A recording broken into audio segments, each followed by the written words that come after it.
ಕನ್ನಡದ ನಂಬರ್ 1 ದಿನಪತ್ರಿಕೆ ವಿಜಯವಾಣಿಯಲ್ಲಿ ಪ್ರಕಟವಾಗಿರುವ ಈ ದಿನದ ಮಹತ್ವದ ಸುದ್ದಿಗಳನ್ನೊಮ್ಮೆ ನೋಡಿ ಬರೋಣ.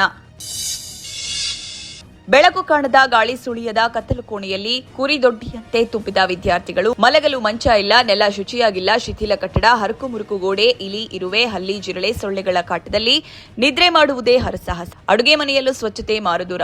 ಮುಗ್ಗಲು ಹಿಡಿದ ದಿನಸಿ, ಹುಳ ಹಿಡಿದ ಅಕ್ಕಿ ಬೇಳೆ, ಹಲ್ಲಿ ಹುಳ ಹುಪ್ಪಟೆ ಬಿದ್ದರೂ ಸ್ವಚ್ಛಗೊಳ್ಳಗಾದ ಟ್ಯಾಂಕ್ ನೀರನ್ನೇ ಕುಡಿಯುವ ದುಸ್ಥಿತಿ.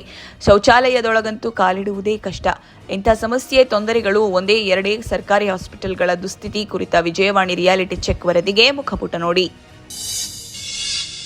ಸಚಿವ ಸಂಪುಟ ವಿಸ್ತರಣೆ ನಿರೀಕ್ಷೆ ನಡುವೆಯೇ ಮಂತ್ರಿಗಿರಿಗಾಗಿ ಪಕ್ಷದಲ್ಲಿ ಸೃಷ್ಟಿಯಾಗಿರುವ ಬಹಿರಂಗ ಲಾಬಿಗೆ ಬ್ರೇಕ್ ಹಾಕಲು ಕಾಂಗ್ರೆಸ್ ಹೈಕಮಾಂಡ್ ನೇರ ಅಖಾಡಕ್ಕೆ ಇಳಿದಿದೆ.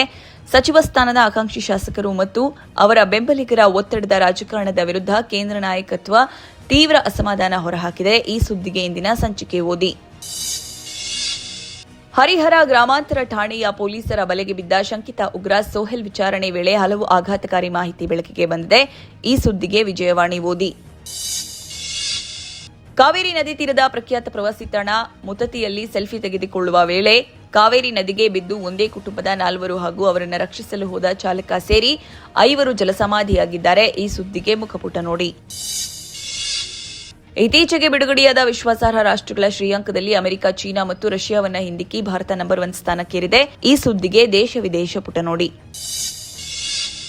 ಮಂಗಳವಾರ ರಾತ್ರಿ ಸುರಿದ ಭೀಕರ ಮಳೆಗೆ ಮುಂಬೈ ಜನಜೀವನ ಸಂಪೂರ್ಣ ಅಸ್ತವ್ಯಸ್ತಗೊಂಡಿದೆ. ನಗರದ ಹಲವು ಭಾಗಗಳು ಜಲಾವೃತಗೊಂಡಿದ್ದರಿಂದಾಗಿ ಬುಧವಾರ ಸಹ ರೈಲು ಸೇವೆ ಹಾಗೂ ವಾಹನ ಸಂಚಾರಕ್ಕೆ ತೀವ್ರ ಅಡಚಣೆ ಉಂಟಾಯಿತು.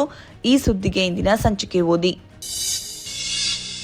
ರಾಮಮಂದಿರ ದೇಣಿಗೆ ಹಣ ದುರ್ಬಳಕೆಯಾಗಿರುವ ಕುರಿತು ಎಸ್ಐಟಿ ವರದಿ ಸಲ್ಲಿಸಿದ ಬೆನ್ನಲ್ಲೇ ಇನ್ನಷ್ಟು ಹೊಸ ವಿಚಾರ ಬೆಳಕಿಗೆ ಬಂದಿದೆ. ಈ ಸುದ್ದಿಗೆ ವಿಜಯವಾಣಿ ಓದಿ. ಸ್ವಯಂ ಸೇವಾ ಸಂಸ್ಥೆಗಳು ವಿದೇಶಿ ದೇಣಿಗೆ ಪಡೆಯುವ ಮತ್ತು ಬಳಸುವ ವಿದೇಶಿ ಕೊಡುಗೆ ಕಾಯ್ದೆ ನಿಯಮಗಳನ್ನು ಕೇಂದ್ರ ಗೃಹ ಸಚಿವಾಲಯ ತಿದ್ದುಪಡಿ ಮಾಡಿದ್ದು, ನಿಯಮ ಉಲ್ಲಂಘನೆಯ ದಂಡವನ್ನು ಪರಿಷ್ಕರಿಸಿದೆ. ಈ ಕುರಿತ ವಿವರಕ್ಕೆ ಚಿಂತನ ಪುಟ ನೋಡಿ.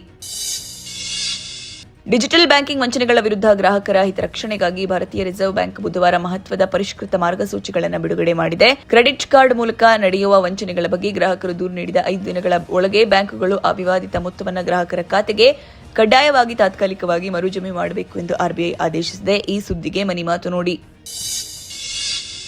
ಶ್ರಾವ್ಯ ರಾವ್ ಹೆಸರಿನಿಂದ ಗುರುತಿಸಿಕೊಂಡಿದ್ದ ಕನ್ನಡದ ರೋಸ್ ನಟಿ ಇದೀಗ ಸಾತ್ವಿಕಾ ರಾವ್ ಎಂದು ಹೆಸರು ಬದಲಾಯಿಸಿಕೊಂಡಿದ್ದಾರೆ. ನಟ ಕಿಚ್ಚ ಸುದೀಪ್ ಮಾರ್ಗದರ್ಶನದ ಮೇರೆಗೆ ಹೆಸರು ಬದಲಿಸಿಕೊಂಡ ಬಳಿಕ ನಟಿಯ ಬದುಕೆ ಬದಲಾಗಿದ್ದು, ಕನ್ನಡ ಸೇರಿ ಪರಭಾಷೆಯಲ್ಲೂ ಬ್ಯುಸಿಯಾಗಿದ್ದಾರೆ.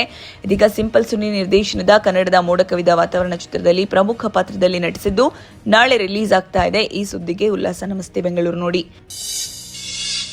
ಇವಿಷ್ಟೇ ಅಲ್ಲ, ಮುಂಜಾನೆ ಮಾತು, ಅಂತರಂಗ, ಭವಿಷ್ಯ, ಮನೋವಿಕಾಸದ ಕಾಲಂಗಳು, ಕ್ರೀಡೆ, ಸಿನಿಮಾ, ದೇಶ ವಿದೇಶಗಳ ಭರಪೂರ ಸುದ್ದಿಗಳ ವಿಶೇಷಗಳಿಗಾಗಿ ವಿಜಯವಾಣಿ ಓದಿ.